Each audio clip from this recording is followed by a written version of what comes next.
안녕하세요. 책 읽는 엄마입니다. 오늘 제가 선택한 책은 이꽃님 작가의 행운이 너에게 다가오는 중입니다. 이꽃님 작가의 글은 집중하게 만드는 힘이 있습니다. 한번 시작하면 계속 읽게 만들죠. 긴 시간의 독서를 어려워하는 저와 같은 사람에게는 아주 흔치 않은 기회입니다. 10대 시절 미성숙한 그 시절에 우리는 다양한 경험을 하게 되고 또 다양한 감정들을 겪게 됩니다. 저도 마찬가지였고요. 돌이켜보면 당당하지 못했던, 비겁했던 순간들이 아주 많았던 것 같습니다. 불의에 맞서기보단 모른 척하는 게 더 편안한 삶이라는 것을 나도 모르게 실천하던 때가 있었던 것 같습니다. 이 책을 읽는 내내 은재에게 또 우영이에게 미안한 마음이 들었습니다. 좀 더 관심을 가져줄 걸, 좀 더 용기를 내볼 걸 하는 후회가 들었습니다. 이 글을 읽고 당신이 무엇을 할 수 있을지 아주 잠깐이라도 생각하게 됐다면 더는 바랄 것이 없다는 작가의 말이 제 머릿속에 메아리치듯 울렸습니다. 수많은 은재와 우영이의 삶에 아직 오지 않은 행운들이 작가의 말처럼 꼭 도착하기를 저도 간절히 바라봅니다. 오늘 이 책 내용에는 다소 폭력적이고 듣기 불편한 내용들이 포함되어 있습니다. 그래서 너무 어린 친구들보다는 어느 정도 성장한 친구들과 읽기를 추천드리겠습니다. 오늘도 함께 해주셔서 감사합니다. 행운이 너에게 다가오는 중. 이꽃님 장편 소설. 에휴, 꼭 거기까지 가야 돼? 신난 형수와 달리 우영은 반쯤 지친 표정으로 한숨을 내쉰다. 우영의 힘없는 질문에 형수는 뭘 새삼스러운 걸 묻고 있냐는 듯 답한다. 당연하지, 거기 라면이 진짜 개맛있대. 지금 두 녀석은 주변에 널리고 널린 PC방을 두고 굳이 15분을 걸어 오래되고 후진 PC방을 찾아가는 중이다. 형수는 라면이 맛있다는 이유로 우영을 끌고 가는 중이지만 당연히 그게 진실일 리는 없다. 난 이 두 녀석을 보기만 해도 웃음이 난다. 아주 웃기는 놈들이다. 내가 아는 인간들 중에서도 최고다. 덕분에 녀석들을 종일 지켜보면 심심하진 않다. 두 녀석이 어쩌다 후진 PC방을 찾아 나섰냐고 묻는다면 이유는 단순하다.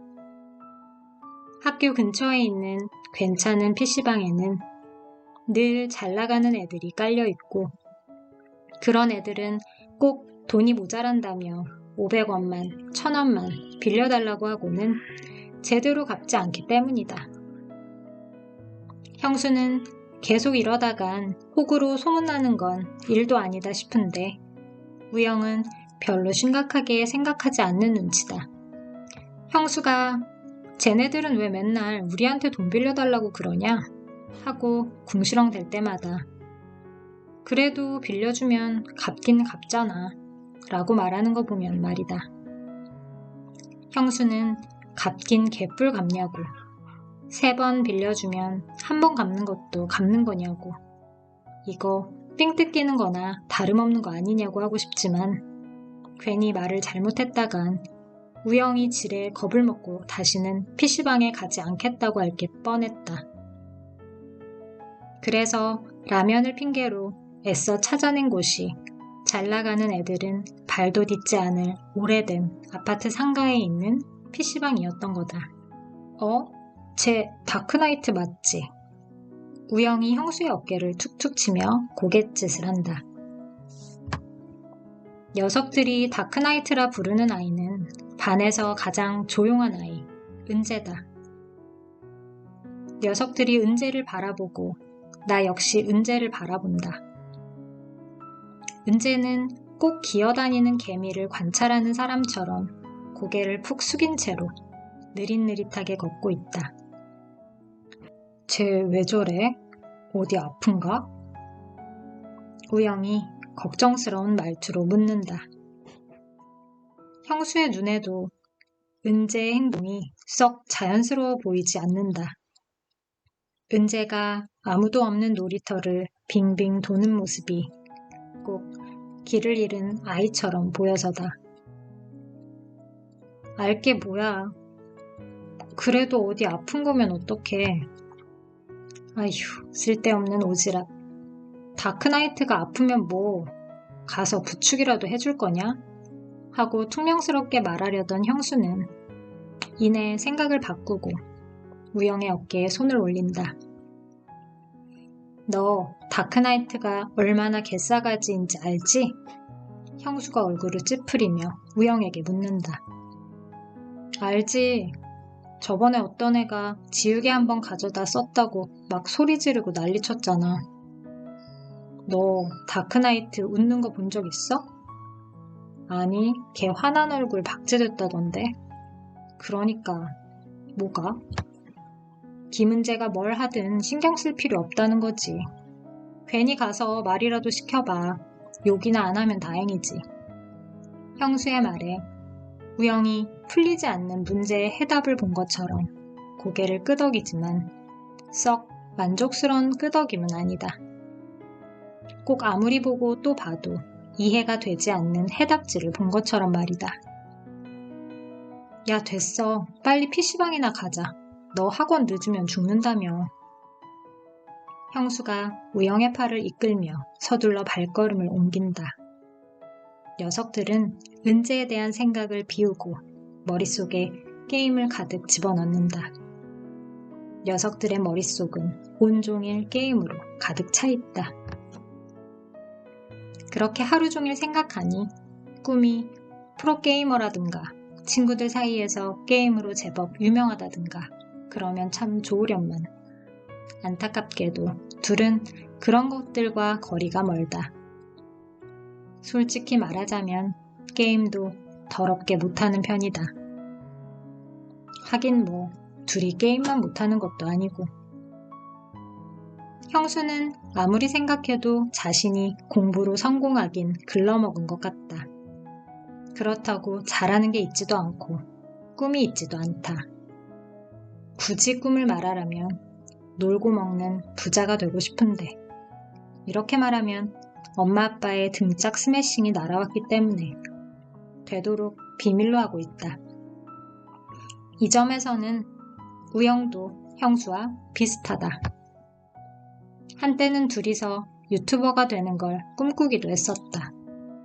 유튜버로 성공하면 한 달에 1억도 번다는데 돈을 많이 벌면 누구도 공부 못한다고 무시하지 않을 거고 대학을 가니 많이 잔소리도 안 할 것이고 무엇보다 꿈인 놀고 먹는 부자가 될 수도 있을 것만 같았다. 문제는 무엇을 해서 유튜버로 성공을 하느냐 이건데 어지간한 콘텐츠는 이미 다 나와 있는 것 같았다. 유튜버를 하려고 해도 재능이 필요했던 것이다. 음식을 아주 맛있게 잘 먹거나 게임을 잘하거나 그것도 아님 잘생긴 얼굴이 필요했다. 재능이라고는 쥐뿔도 없는 둘로서는 상당히 난처한 상황이었다. 야, 진짜 냉정하게 생각해보자. 우리가 잘하는 게 뭘까? 형수는 주특기인 자기 객관화를 더 냉정하게 해보자고 제안했다. 우영은 자신이 잘하는 게 뭔지 곰곰이 생각해봤다.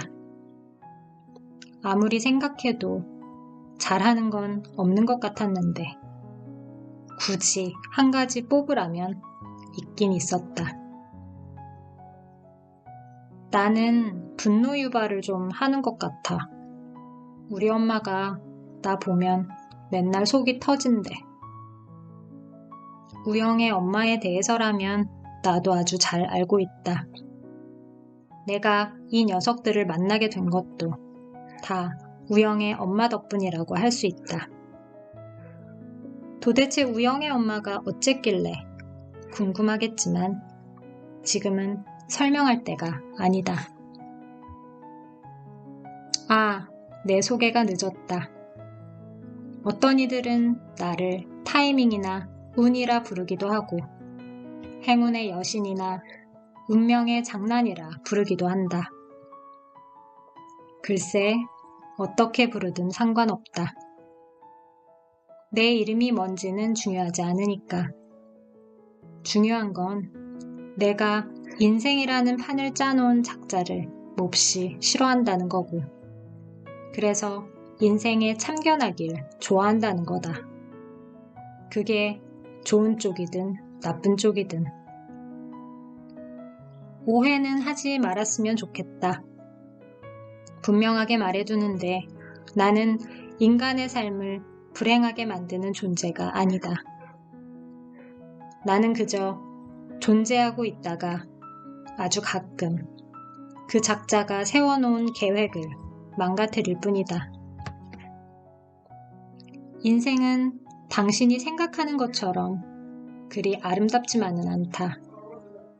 때로는 역겹고 구역질 나기도 한다. 난 그것을 지켜보다가 생각도 하지 못한 행운으로, 간절한 순간의 타이밍으로 당신을 돕고 있다. 내 이야기를 조금 더 해야겠다. 사실 나는 자신에게 일어난 불행을 내 탓으로 돌리는 파렴치한 인간들을 싫어한다. 그런 인간들은 인생이 대단한 거나 되는 줄 알고 뭔가 조금만 틀어줘도 운명이 장난을 쳤다는 둥, 어쨌다는 둥, 원망만 늘어놓는다. 분수에 넘치는 걸 들고 있으면서도 당최 고마워할 줄 모르는 인간들이 대부분 그렇다. 그런 인간들은 자신에게 주어진 것들을 당연한 거라고 생각한다. 도무지 염치라고는 개똥만큼도 없는 인간들이다. 내가 관심 있게 지켜보는 이들은 이런 사람들이다. 인생이 마구 장난을 쳐대는데도 견디는 방법밖에 모르는 사람들. 인생에게 걷어차여 정신을 못 차리면서도 절대 물러서지 않는 사람들. 어떻게 해서든 인생의 구렁텅이에서 벗어나게 만들고 싶은 사람들. 이들이야말로 내가 존재하는 이유다. 그런 의미에서 형수와 우영, 이 둘은 내 마음에 쏙 드는 녀석들이다. 인생이 별 볼 일 없다는 걸 벌써 알아차린 기가 막힌 녀석들이기 때문이다.